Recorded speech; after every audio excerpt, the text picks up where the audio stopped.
Welcome to Outrage Overload, a science podcast about outrage and lowering the temperature.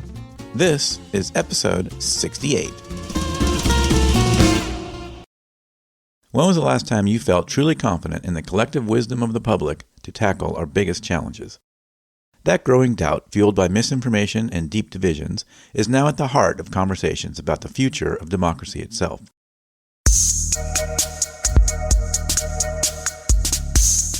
These days, doubt is growing. Many wonder if citizens are too divided, too misinformed, or too overwhelmed to make good decisions about complex issues. We know about declining trust in institutions, but what about declining trust in the public's ability to self-govern wisely?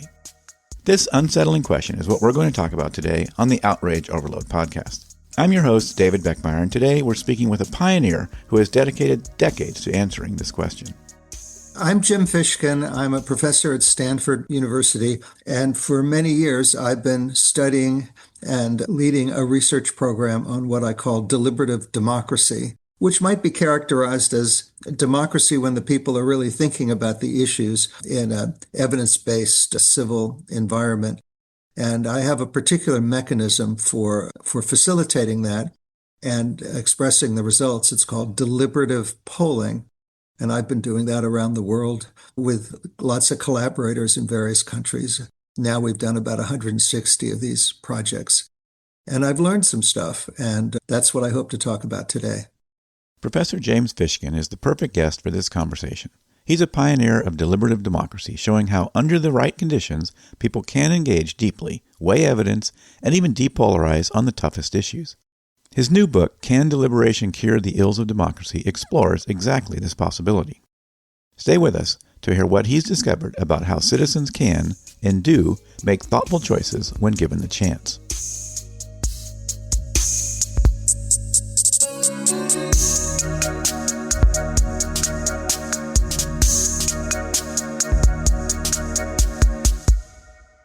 Dr. James Fishkin, thank you so much for making time for our program. Thank you. So the book is Can Deliberation Cure the Ills of Democracy?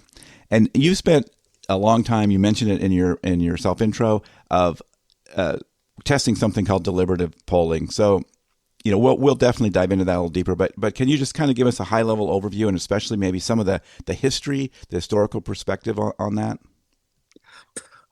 Well, some time ago, longer than I like to admit, back in about 1988, I was very concerned about public opinion and public opinion polling and how little thought some people put into their answers.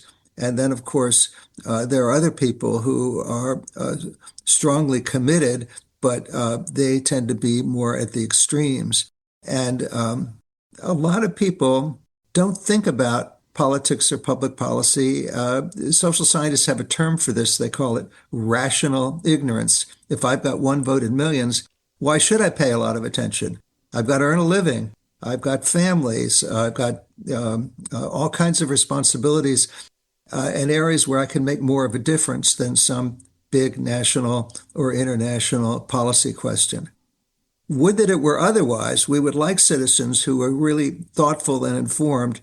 And my conclusion from all this work is that citizens in aggregate are very capable of thinking through issues. It's just normally they don't have the time or attention. And they're also now aware that all kinds of people are trying to manipulate their opinions. Interested groups will present one-sided arguments or even non-factual arguments or even made-up stuff. And we live in a world of social media has divided us into enclaves and filter bubbles where we may never even hear the other side of the argument. So the problem has become worse and worse over the decades that I've been working on this. And so I thought of having a microcosm of the public deliberate under good conditions, a random sample of the public that's representative in its initial viewpoints and its demographics, recruited to think about the issues together, to deliberate to weigh competing arguments in an evidence-based civil environment and come to conclusions which they register in confidential questionnaires in order to protect their conclusions from the social pressure to go along with the crowd. I'm interested in what they really think after this process. And it turns out that a weekend of deliberation is quite adequate for them to come to informed conclusions. And we've done this all over the world in different countries where some countries, the populations were not very literate, but they were also able to do it with a little bit of adaptation of the process. And in the most advanced countries, and in many countries, and in some states, it's been taken as an important input to policy. Basically, I think we've got thousands and thousands of polls that show what the public is thinking when many of the respondents are not thinking very much. So why not have some polls that are representative, the highest quality polls that we can conduct, that show what the public would think if it were really thinking about the issues and grappling with the hard trade-offs. The world is full of lots of big problems, and they pose difficulties. Value-laden goals conflict in one way or another, and somebody has to decide how to weigh those trade-offs. So the recommendations of the public, who have to live with the results, ought to count for something. And we found in many cases that it does. Mm-hmm. Yeah, I mean, it's pretty fascinating when you read a lot of these examples in the book, and you do start to get a little hope versus what we see, the conversations we see on social media. So, also before we jump to the next question, I wanted to add a little bit more to that. That on the historical side, in the book, you talk about James Madison and some of the ideas in the founding of our country, as well as like going back to the Athenians and stuff like that. Can you just touch on that just a little bit? Well, when people think, let's start with the Athenians. When people think of ancient Athens, which was sometimes, some scholars call it the first democracy. It's certainly the first organized democracy with a constitution and a method of making decisions. And of course, the limitation is it's only the adult male citizens who could participate. Nevertheless, it really realized some important democratic values, and it did it in a completely different way from modern electoral democracies. First of all, when people think of Athens, they think of the assembly, which is sort of like an opportunity for everyone to get together. But the assembly space, the Pnyx, could only hold about 6,000. So those 6,000 who decided to show up would listen to the orators and decide and vote on things. But that's what most people know about Athens. But they also, the agenda for the assembly was chosen by a council that was randomly selected, a council of 500 people. And they even had a machine for doing random sampling. Believe it or not, it's called the Kleroterion, Kleroterion. You can look it up. It's sort of a complicated Rube Goldberg kind of machine that randomly would select people. And then the 500 would divide up periodically into smaller groups for decisions.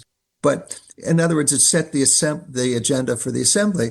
And then there were some other aspects. People started to worry that the orators would be like demagogues, whipping the crowd up in the assembly to do things that were unwise. So they created another random sample that would decide if somebody made an unwise proposal and would discipline the orators from being irresponsible. They still were irresponsible sometimes. And then they even made another one after the decisions of the assembly, so that because the rabble-rousers got them into a war that was very unwise, which they lost to Sparta. And then when they reconstituted their democracy, if something actually passed the direct democracy of the assembly, it didn't become a law. It was a proposal. And then they had this random sample of 500, again chosen with the machine, the Kleroterion, which would decide, after hearing all the arguments on either side, whether it became a law. So they really hedged in the direct democracy. I mean, one of the problems in democracy is balancing the merits and the vicissitudes of direct democracy with some kind of more thoughtful selection of people who would really consider the issues. And that's a problem that we deal with today because we have populism and can deliberation cure or provide a moment of reflection that's representative of the country. So that was actually what the Athenians were up to. Madison had the same aspiration. He didn't know about the random sampling in Athens. He only knew about the assembly.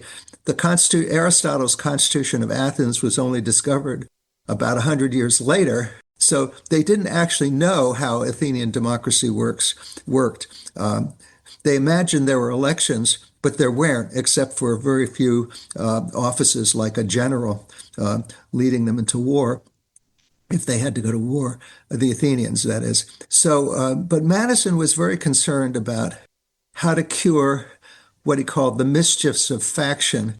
A faction was a group that would be whose passions or interests would be adverse to the rights of others or the permanent aggregate interests of the community, as he says in Federalist 10. So the question was how to limit those emotion-driven, interest-driven groups that would be destructive. And he thought that deliberation in the elected institutions, they were indirectly elected. You remember the Senate, for example, was selected originally by the state legislatures. They were indirectly selected. But he thought that the representative institutions would allow for deliberation that would give the emotions behind factions a pause and would serve the better interests of the community. So my question was not could the representatives deliberate, but my question was could the people deliberate? Madison was actually somewhat skeptical about that. But my research program over the years has shown that the people can deliberate. And indeed, the problem with the representatives deliberating has to some degree been partisan interests, political parties. When the American founders established the plan for a republic, they didn't even want to use the word democracy because the Athenians had killed Socrates and they were afraid of the mob, and they lived through Shays' rebellion as an example of a mob that got out of control. So what they were really concerned with was the representatives deliberating. They didn't envision political parties. Political parties came later. But when George Washington was elected, parties were not the experience. And the key founders were from Virginia, where in Virginia there had not been political parties. There were always differences, but they were not organized as political parties. So they didn't realize that that was the way the system would evolve. But when George Washington gave his farewell address, which was partly written by Madison and partly by Hamilton also, he warned that the spirit of party was coming and might destroy the republic. And he said the key to the survival of the republic would be moderating the spirit of party. And the prescription for moderating the spirit of party, which Madison clearly had in the Federalist Papers, was deliberation, where to get people to weigh the merits of the argument in a civil environment where they could communicate and discuss and come to decisions in the public interest. So my research program is about how the people can do it. And if the people can do it, that can provide an appropriate input for decisions and has in many cases around the world. And also, we have a technology for spreading it so that if we can get the mass public in much larger numbers deliberating, many of the great benefits of deliberation about the problems that we all have to live with could be, I think, better solved for reasons that I can explain. Yeah, let's talk a little bit about some of those examples. In the book, you have quite a few. You've, as you say, you've kind of run these polls for over several decades, from Mongolia to Texas. Can maybe just pick out one of those stories that maybe is something particularly, give us a good sort of insightful takeaway. Well, I'll tell you about Mongolia. Mongolia is very exciting, although very surprising to most people. I'm just back from there. We've done deliberative polling there for about 10 years, and we just had a celebration of 10 years of deliberative polling in Mongolia. Mongolia is a democracy. It's a competitive democracy. The control of the presidency and the parliament swing back and forth in elections all the time. And it's in, of course, a rather perilous neighborhood. It became a democracy after the fall of the Soviet Union when it got independent again. And, it's got China on one side and Russia on the other.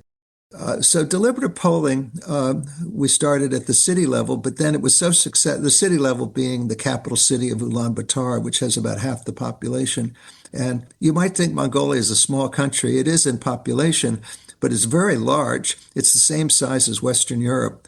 It's immense. So there's a law on deliberative polling, which applies to how they can change the Constitution.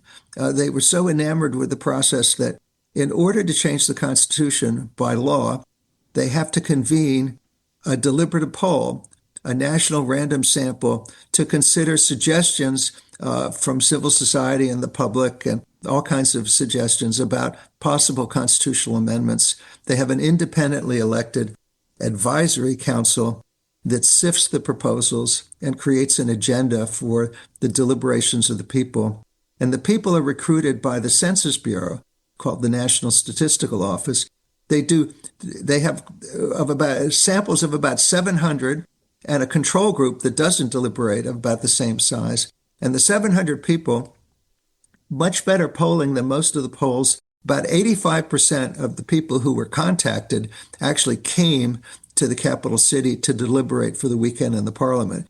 A lot of the polls you see reported in the public domain on political issues in the U.S. have 5 or 6% response rates instead of 85%. So this is really tremendous. Everybody was honored by the invitation to deliberate about the changes in the Constitution in the Parliament building in Ulaanbaatar. It was a great attraction. So they get this sample and they have this agenda and they deliberate for a weekend and and then the results are passed to the Parliament, and the Parliament in its wisdom, if it wishes to, if it passes an amendment coming out of the process, by 2/3 vote, it becomes a constitutional amendment that comes into effect. And that's now happened twice recently.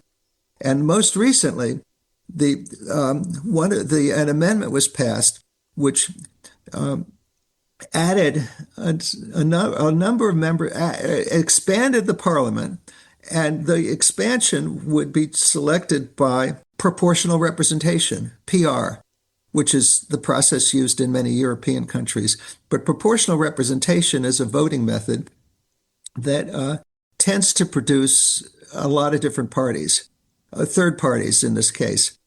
And so what happened is the people were sort of fed up with two big parties who were bumping against each other all the time in conflictual situations. They wanted more choices. So the amendment worked exactly as predicted, and they elected more third parties. And they had a big celebration. They invited me back. They presented a translation of my new book, Can Deliberation Cure the Ills of Democracy, which does discuss Mongolia to some degree as one of the many cases. They presented me a translation of it in Mongolian, which came out before the book is actually published, before Oxford was able to actually get the book published in English. And then I got a presidential medal, their highest state honor in a big ceremony in the Parliament building for introducing deliberative polling to Mongolia. So, in other words, that's an institutionalized system. And what it does is it solves a very big problem that countries all over the world have to deal with, which is how to get the thoughtful input from the people, combine that with the actions of elected representatives, because this involves the deliberate polling of the people, indeed, even the broad suggestion process before they even create an agenda for this.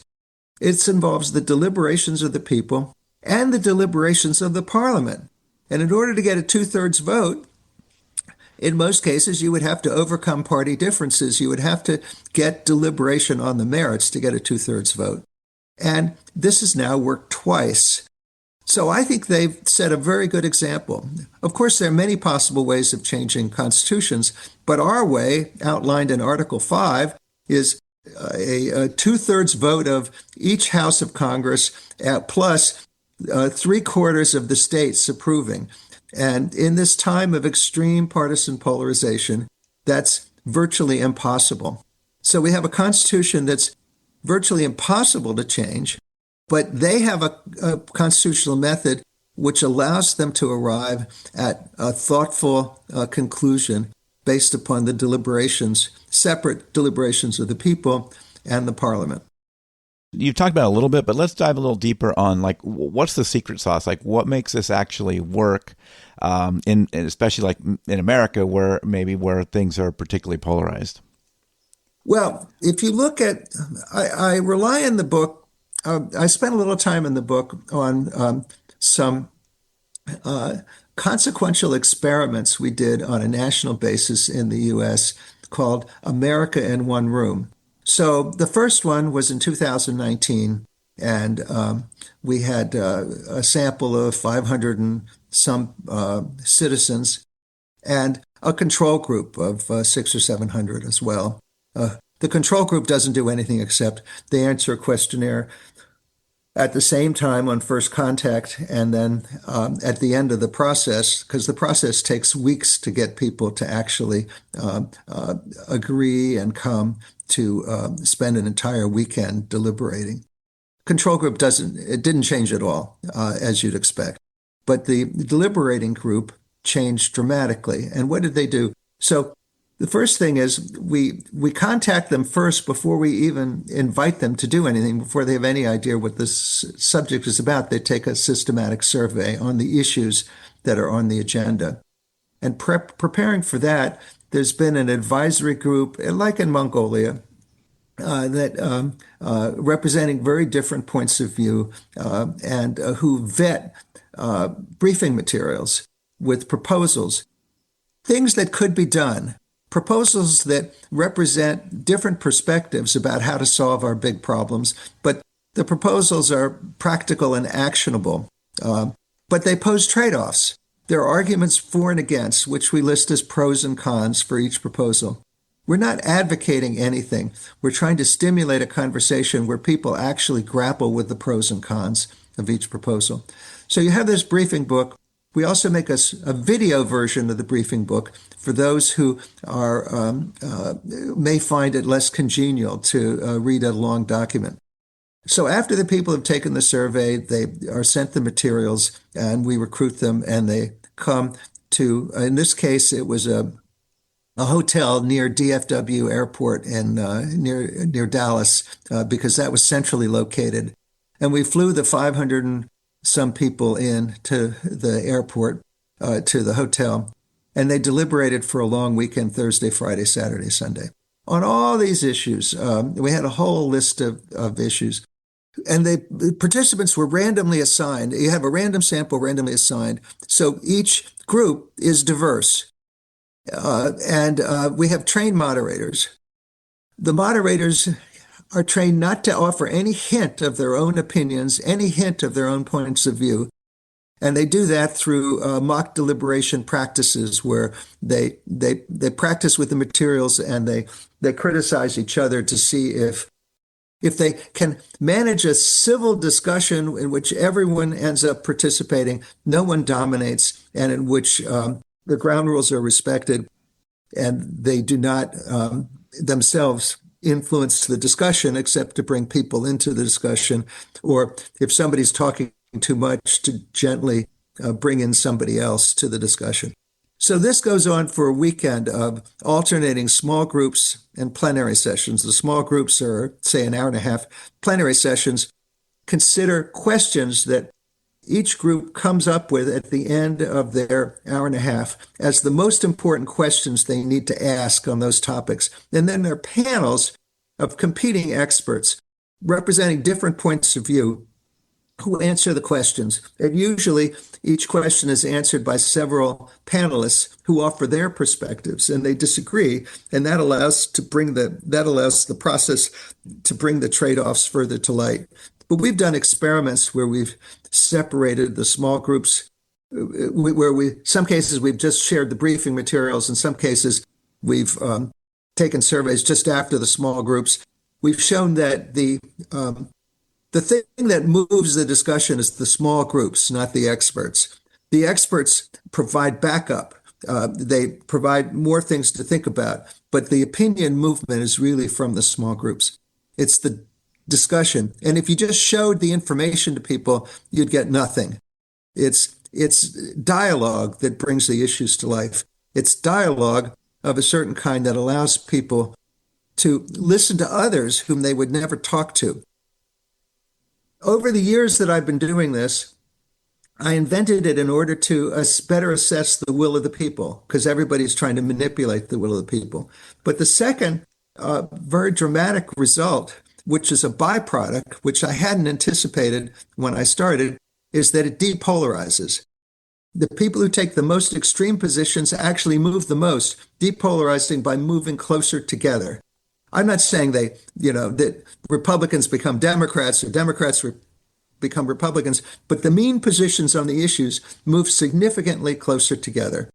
For example, on the continuing issue of immigration, and that one, the New York Times featured results where the Republicans, just looking at the Republicans, 80% wanted to send all the undocumented immigrants to their, quote, home countries, unquote, before deliberation. After deliberation, that went down to 40%.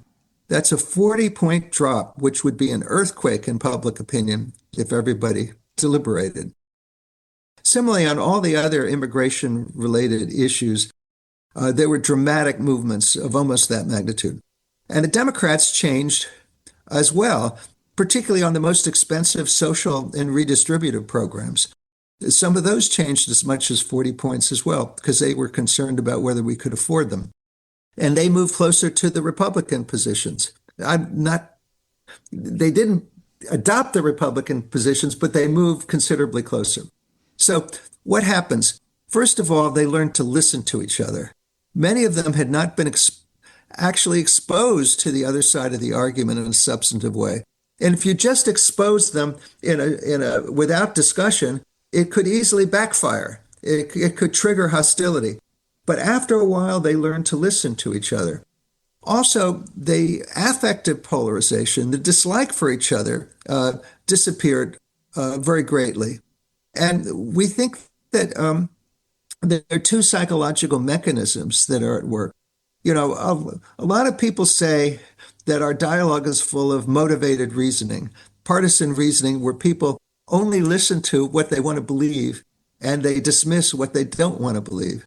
But there's another kind of motivated reasoning, which is called evidence-based motivated reasoning. And if you can get people to really undertake the task of getting to the bottom of the issue, they begin to evaluate the evidence, and they come to an informed judgment that's not so partisan. It's just there are a lot of aspects of design of this. It looks very commonsensical. Indeed, sometimes I'm embarrassed that it is so commonsensical.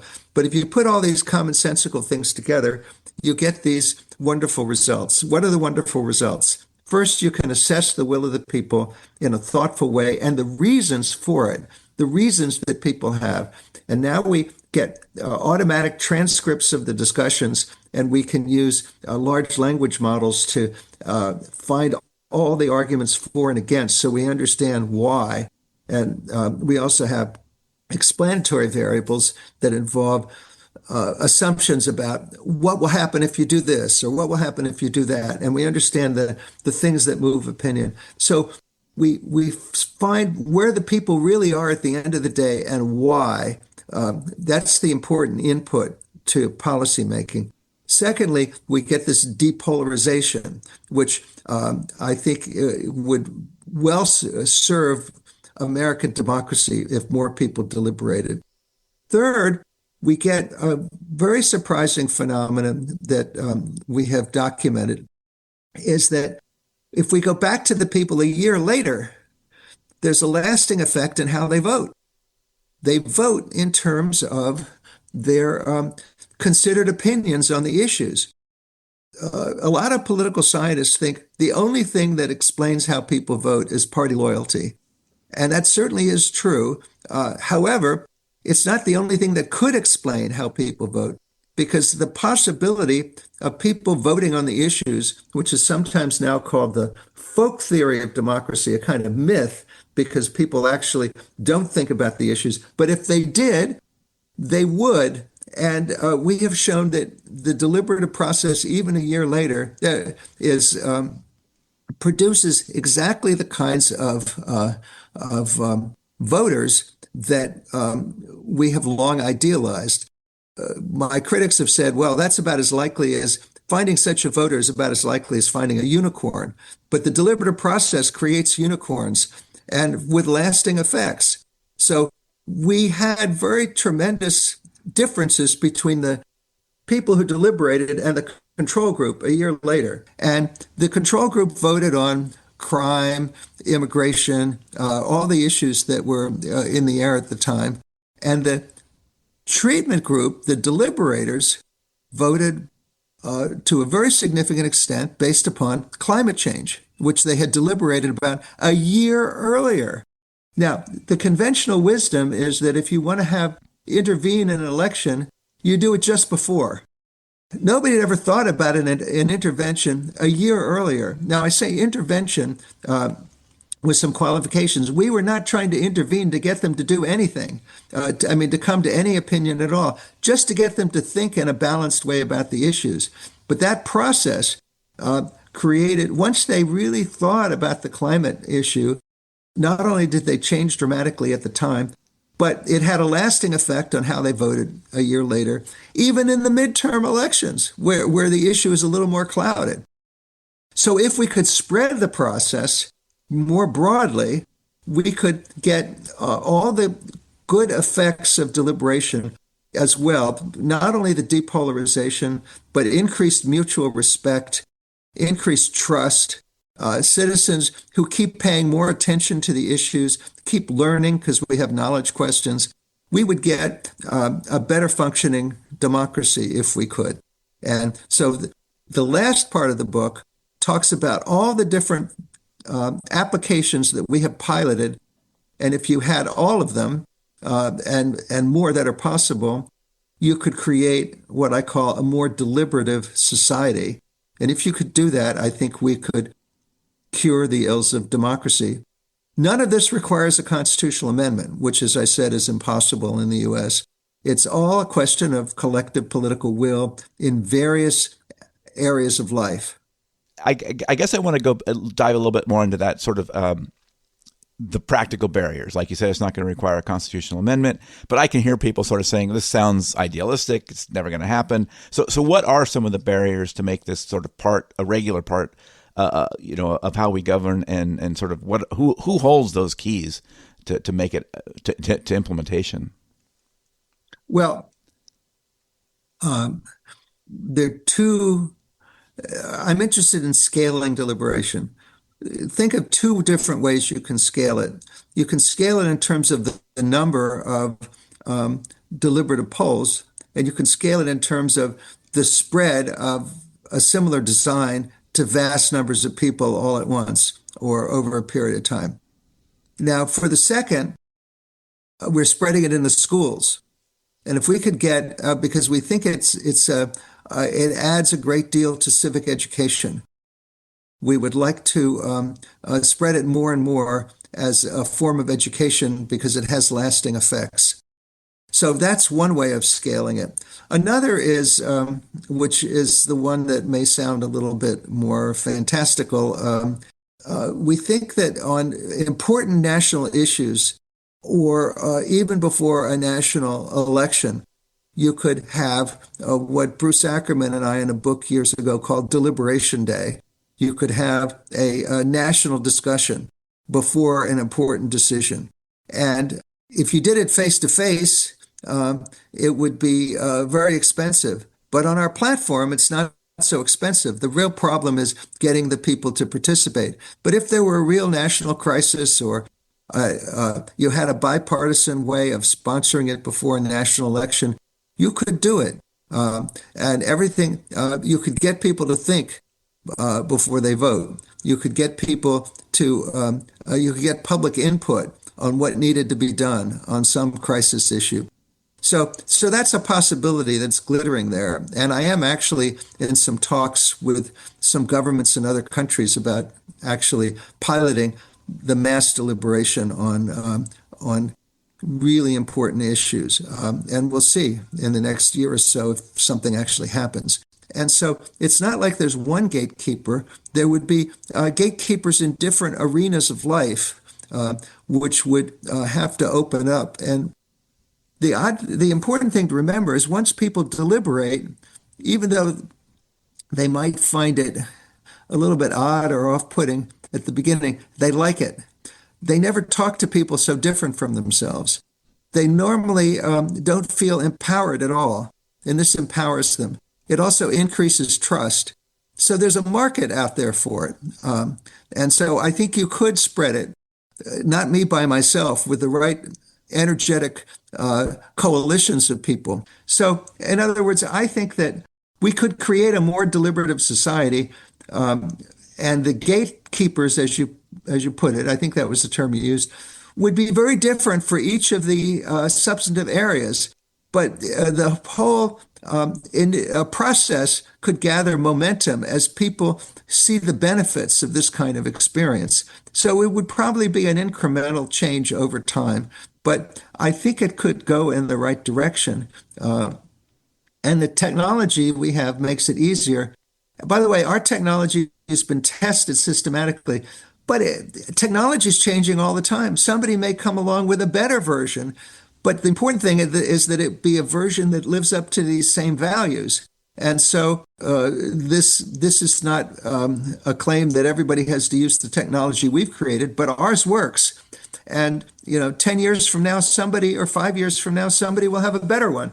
And that's fine, because the important thing is to promote the deliberative process so that the people can end up having a significant say, a thoughtful input to the policies they have to live with. Yeah, that's great. Well, something you said that I was really, that struck a chord with me was, you say people like it. And I've experienced that as well, even just the little things we do with crossing party lines. Like often people are intimidated by these conversations, in general, and going into it, they're thinking of it, sometimes they're even traumatized by conversations they've had before. But when they get to experience it that way, where, their voices get to be heard, they're not seeing the incivility, all that kind of stuff, they love it. They really do. Exactly right. And that's the secret, my secret hope for spreading the process is that they love it. And they're always asking, well, can I invite my friend? Can he do it next time? Can I do it next time? What about my cousin? Et cetera, et cetera. And for random samples, we can't do that. But for spreading it, if we have an open process that spreads, we can. And so I'm looking for the right occasion to, we've done a little bit of experiments in the US with scaling, but I'm looking for opportunities here and abroad to scale it on the mass level. And now that we have a good technology that makes it easy. And people like the technology just as much as they like the face-to-face, to my surprise, in terms of how they evaluate it. Mm-hmm. Yeah, that's awesome. Well, Professor James Fishkin, thank you so much for making time to give us those insights. Great. But the book is available now. It's Can Deliberation Cure the Ills of Democracy? Do I have that right? Yes, with a question mark. With the question mark being the important part. So Right. yeah, can Deliberation Cure the Ills of Democracy? It's available. Democracy. It's available on anywhere you get your books. There's an audio book as well. Yes, there is apparently. I haven't heard it yet, but I'm going to get around to it. That's great. Yeah, well, definitely. We did not cover. There's a lot in this book. It's a fantastic book. So yeah, we definitely did not cover everything in there. So yeah, And you it's a definitely want to check it short out. book. I did my That's best true. to make it Yeah. a short book, and if I'd had more time, I'd have made it even shorter. Awesome. Well, thank you again. I really enjoyed speaking with you. Great. Well, it's been a real pleasure. Yeah, it was great. I really enjoyed it. Yeah, I like the focus of your podcast. They're all three things are things that really engage me all the time. Awesome. Sometimes in sleepless nights, but Yeah. engage me all the time. Well, and that's a part of our goal too, is to like not raise the temperature, but lower the temperature, right? I agree. Madison would be proud of you. Oh, thank you so much. I really appreciate that. All right. Take care. Okay. Thank you. Bye. Thank you. Bye-bye.